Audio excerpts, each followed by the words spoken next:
Eh bien le bonjour, j'espère que vous allez bien. On se retrouve aujourd'hui pour une nouvelle vidéo. Alors, la semaine précédente, on avait fait effectivement l'utilisation d'un capteur à ultrasons qui nous a permis de déterminer une distance. On avait utilisé les LED qui nous permettaient de définir si l'obstacle était plus proche ou plus loin. Et aujourd'hui, je vais incorporer un nouveau composant qui va venir amener plusieurs notions qui vont être importantes dans vos projets Arduino. Aujourd'hui, on va communiquer, en tout cas, on va afficher cette distance sur un écran LCD. Et donc, pour ce faire, vous aurez besoin de certains composants. On va garder notre carte Arduino Uno, notre câble USB. On va prendre un écran LCD avec son module I2C, c'est très important. Le capteur à ultrasons, il ne change pas, vous gardez exactement le même câblage, la même plaque de prototypage, sauf que moi j'ai enlevé les LED et les résistances. Bien évidemment, vous pouvez garder l'affichage des LED si vous, comme moi, vous adorez allumer des LED. Ça fait classe. Voilà. Mais aujourd'hui, on va dire que l'intérêt principal, c'est vraiment d'afficher cette distance sur un écran LCD. Voici le câblage que j'ai fait. Donc, j'ai gardé le même câblage que la semaine dernière, c'est-à-dire que pour le module Ultrason, ça ne change pas. Par contre, moi j'ai ajouté un écran LCD qui est avec son module de communication I2C. Ce module de communication I2C, souvent il est fourni avec l'écran LCD. Alors attention, parfois on vend juste l'écran LCD seul et c'est à vous d'aller acheter le module I2C, ou par exemple des fois ils vous vendent l'écran LCD et le module I2C mais ils ne sont pas soudés. Donc vous devrez faire un travail de soudure pour pouvoir faire cet exercice. Alors, vous l'aurez compris, l'avantage d'utiliser un protocole de communication I2C, c'est qu'au lieu d'avoir tous ces câbles, j'en ai que 4, ce qui est facilement gérable. Et du coup, on va comprendre l'utilité d'un bus I2C, et surtout, on va essayer de comprendre son fonctionnement. Et donc, effectivement, j'ai branché le SDA et sur le SCL sur la borne A4, A5 sur le schéma. Je vous montrerai plus loin sur le TP qu'il y a d'autres pins qui sont beaucoup plus intéressantes à utiliser. Avant de commencer, quelques notions importantes de comment fonctionne un écran LCD. Je ne vais pas rentrer dans les détails, c'est un peu technique, moi-même je ne sais pas tout, et globalement, en fait, le LCD veut dire Liquid Crystal Display, parce que du coup, à l'intérieur de vos pixels, vous avez du liquide qui a la fâcheuse tendance à réagir en fonction d'un courant qui pourrait le traverser. Si pas de courant le traverse, effectivement, il va laisser passer la lumière, et c'est pour ça que votre écran LCD est rétroéclairé. S'il est alimenté, il ne va pas passer la lumière et donc vous afficherez potentiellement du noir. Voilà un petit peu pour le fonctionnement d'un écran LCD. Et c'est pour ça, parfois, vous avez un pixel de mort parce que soit le lien ne se fait plus et du coup, votre pixel reste noir parce que il n'est pas alimenté. Ou il reste blanc, pardon, parce qu'il n'est pas alimenté. Alors, qu'est-ce que le bus I2C? Alors, le bus I2C, ça veut dire Integrated Circuit. C'est un bus informatique qui a été créé par Philips pour les applications domotiques en 1982. Et oui, il est encore utilisé pour nos projets Arduino et c'est plutôt assez avantageux. Il existe d'autres bus de communication, je ne vais pas rentrer dans les détails, mais ce bus de communication a un avantage, c'est qu'il est de série, synchrone, bidirectionnel, off duplex. Alors ça veut dire quoi dans le principe? Ça veut dire que un maître est capable de communiquer avec un autre maître, qu'un maître est capable de communiquer avec des esclaves, que les esclaves sont capables de communiquer avec des maîtres et que les esclaves entre eux peuvent aussi communiquer.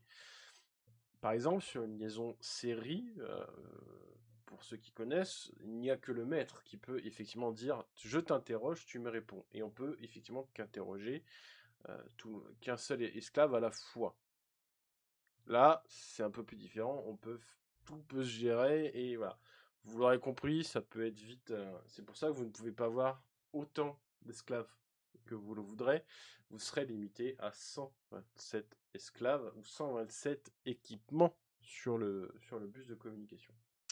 Ce bus, on a besoin que 2 fils finalement pour le faire fonctionner. Vous avez le fil SDA, Serial Data Line, vous l'aurez compris, c'est là que va transiter vos informations, vos données que vous allez demander. Par exemple, si vous demandez une température, c'est par ce fil que vous allez envoyer cette température. Et vous avez le fil SCL, qui est le Serial Clock Line, qui n'est ni plus ni moins qu'un petit peu le chef d'orchestre de tout ça. C'est ce qui va nous permettre de, effectivement, de redater, de synchroniser tout ça pour que tout puisse fonctionner sans que y ait des camions, hein, les camions pour imaginer un petit peu qu'il y ait des camions qui s'entrechoquent et que globalement les messages n'arrivent pas. C'est un peu comme quand vous perdez votre colis dans le transport, il y a quelque chose qui s'est passé. Votre magasin a expédié le colis, pardon, vous l'avez jamais reçu. Bon, c'est les aléas et donc évidemment ce fil permet évidemment de s'assurer que tout arrive à bon port. Alors, je vous ai parlé d'adresse, je vous ai parlé de poste, de colis.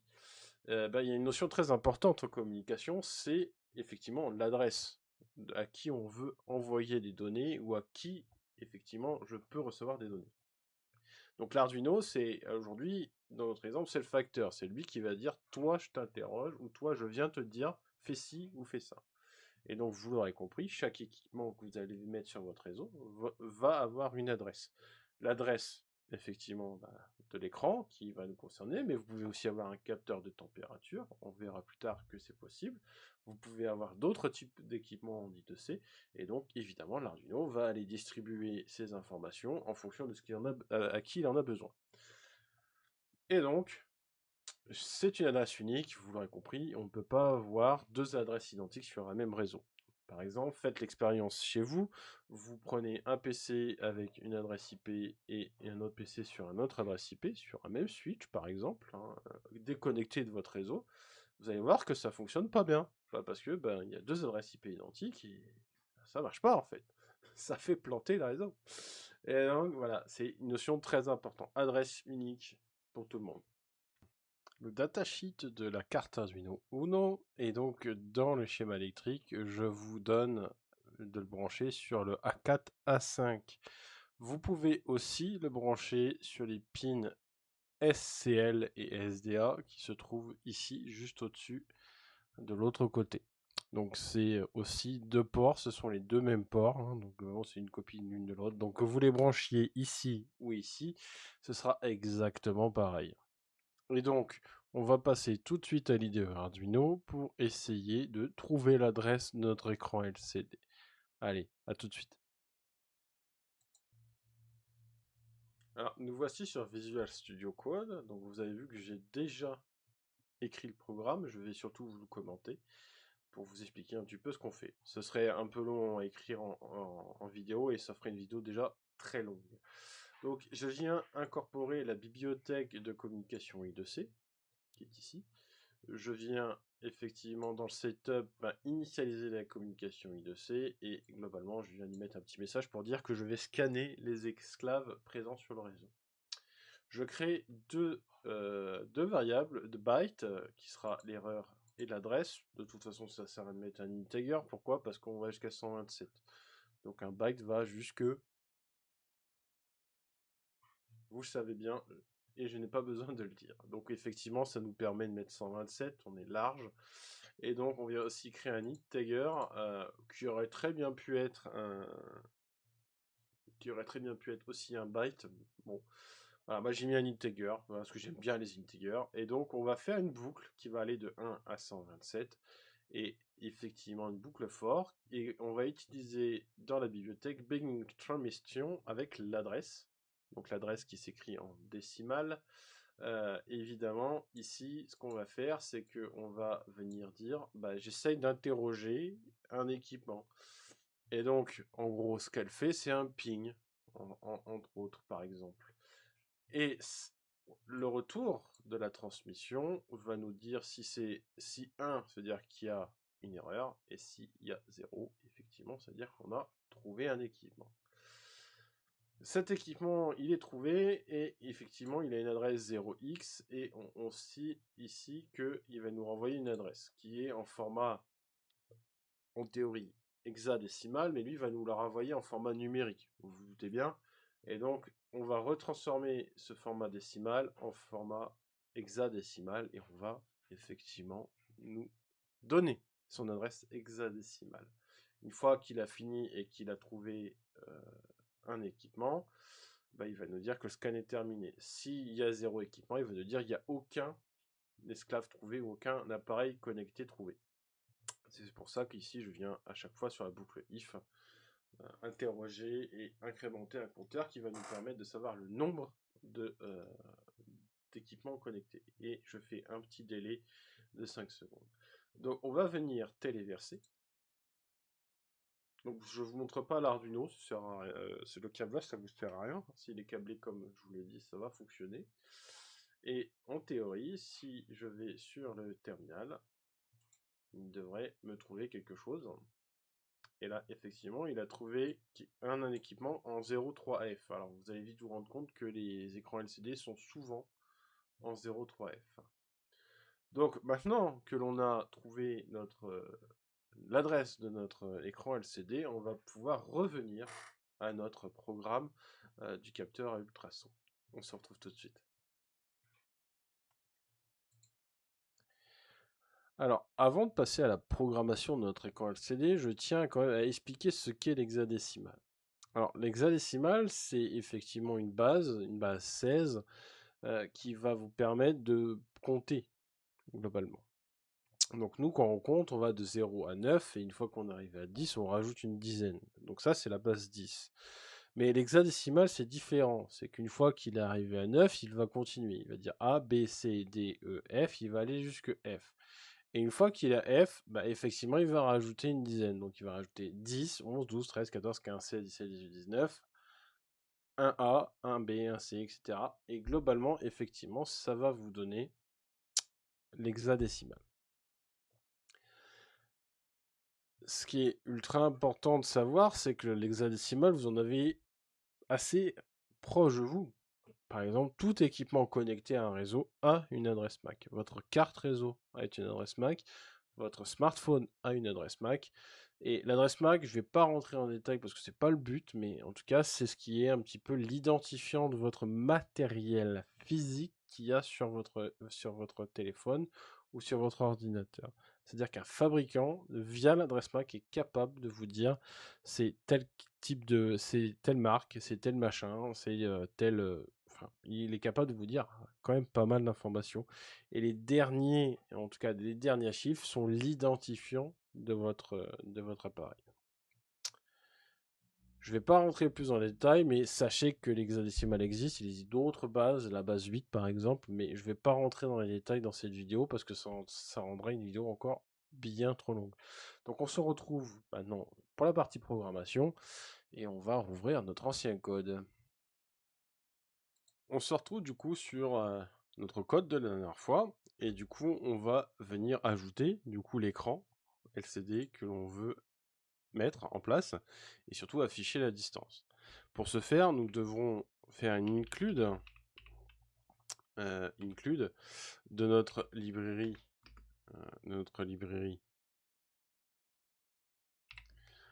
Wire qui est ici. Hein. Hop. Et on va devoir faire un include aussi d'une autre bibliothèque qui va s'appeler Liquid Crystal I2C. Voilà, donc là, ça c'est la bibliothèque de notre écran LCD. Hein. LCD, et ici je restipule bien, c'est bien notre bibliothèque pour l'I2C. Alors, si vous n'avez pas la librairie qui s'affiche, c'est-à-dire qu'ici vous aurez une erreur, vous allez directement dans Platform.io, Open, et vous allez dans Librairie. Et dans Librairie, vous allez rechercher ici Liquid, et vous retrouvez Liquid Crystal I2C. Et du coup, vous faites Add to Project, et ça va l'ajouter à votre projet. Et à partir de là, vous n'aurez plus d'erreur, et elle existera bien dans votre projet. Donc, pour ce faire, nous devons commencer par la définition de notre écran LCD. Pour ce faire, on va utiliser effectivement la bibliothèque. Donc, on va faire un liquide Crystal I2C, qu'on va appeler LCD, et on va lui définir son adresse. Donc, on a bien dit que c'était du 03F, et c'est pour ça qu'il faut l'écrire en hexadécimal. Il ne faut pas l'écrire en binaire. Donc vous pouvez effectivement l'écrire en hexadécimal. C'est un 16 caractères. Et je le définis à 2 lignes. Je viens faire ici, et là je viens de déclarer la définition de mon écran LCD. Ça veut dire que je viens lui donner l'adresse, je viens lui dire qu'il a 16 caractères, et je viens lui dire qu'il a 2 lignes.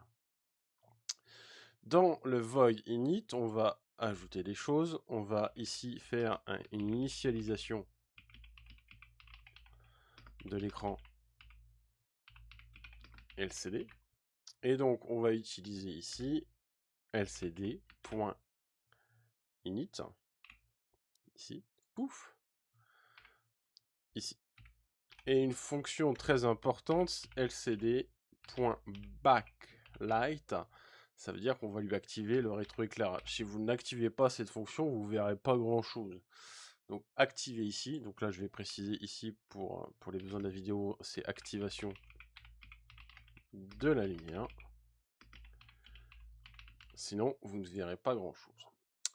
Voilà, on a fini pour l'initialisation et on va dire l'ajout, la définition et l'ajout de notre écran LCD. Maintenant, on peut potentiellement, effectivement, afficher la valeur. Donc là, on va aller ici, affichage de la valeur sur mon écran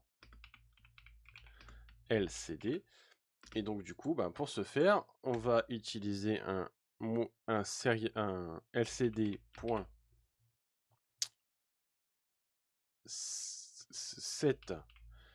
cursor. On va venir en fait définir là où on va commencer à écrire. Donc nous c'est, vous l'aurez compris, c'est au caractère 0 à la ligne 0. L'lcd.print ici. Vous voyez que vous avez d'autres fonctions qui existent, hein, je vous laisserai explorer ceci. Et je vais mettre distance, 2 points. Et je vais refaire la parenthèse. Et là, je vais faire un lcd.print.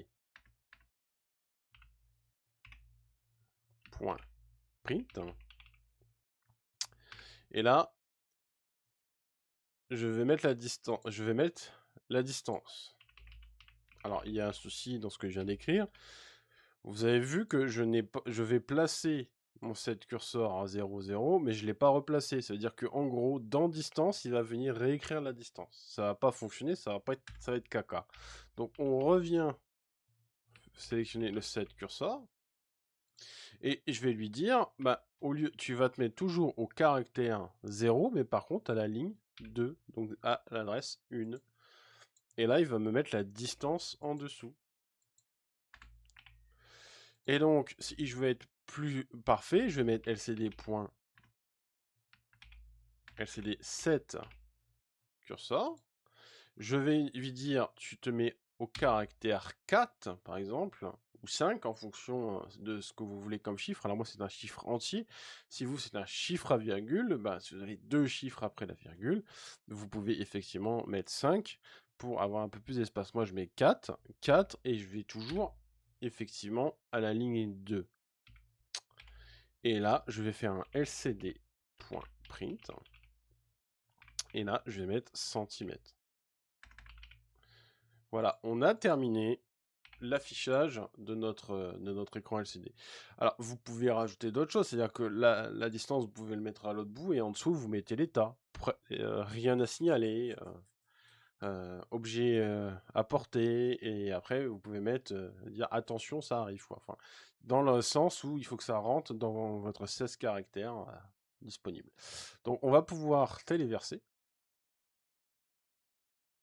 Et on va tout de suite voir ce que ça donne sur la caméra. Regardez tout de suite à la webcam ce que ça va donner. Alors un point très important, derrière vous avez un petit cavalier qui est juste ici. Juste ici là.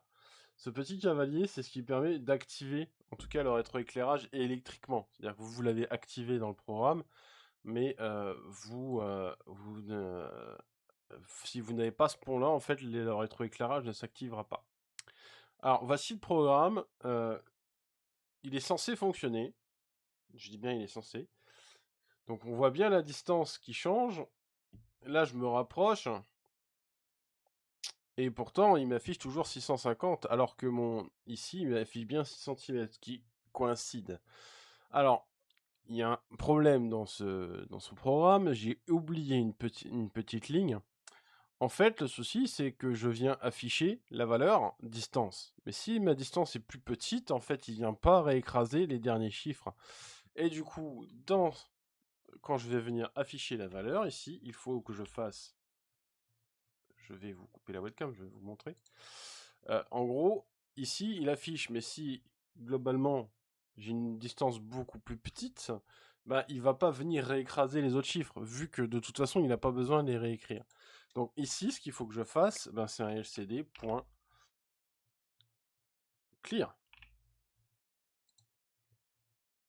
lcd.clear, où je vais venir effacer ce qu'il y a sur l'écran LCD pour pouvoir repartir.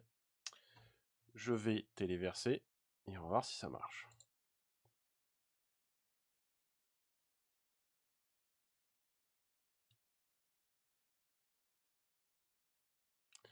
Donc je vais ouvrir le terminal, on est à 158 cm, donc je vais vous remettre la webcam.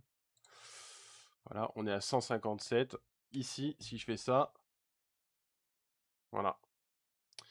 Il remet bien à jour la distance et je n'ai plus les anciens chiffres. Donc il est vraiment très important de penser que si vous ne pilotez pas le pixel sur le tour de cycle d'après, il faut vraiment penser à clear votre écran LCD, sinon bah, vous garderez les anciennes valeurs et globalement vous y comprendrez plus rien. Voilà un petit peu comment on peut utiliser un écran LCD. Vous pouvez afficher tout et n'importe quoi, votre écran LCD. Il existe aussi des écrans LCD beaucoup plus gros, par exemple comme celui-ci. Ici c'est un 16 par 4, hein, toujours avec un bus I2C. Voilà, c'est pour un autre projet actuellement. C'est notamment pour le projet écran de Switch. Mais voilà, globalement, vous avez plein d'écrans LCD. Mais en tout cas, les écrans LCD qui utilisent les Liquid Crystal, j'en ai vu que des 2 lignes de 16 caractères, 4 lignes 16 caractères. Il en existe d'autres, mais en tout cas, c'est pas les plus répandus dans vos projets Arduino. Il est fort probable que vous ayez un écran LCD dans vos kits Arduino, parce que souvent, il est plutôt fourni. Voilà. J'espère que ça vous a plu. On gardera le même montage pour la prochaine vidéo. On va rajouter un nouveau composant et ça va vous donner un petit peu plus de dynamisme à vos projets Arduino. Allez, je vous souhaite à tous une bonne semaine, à bientôt.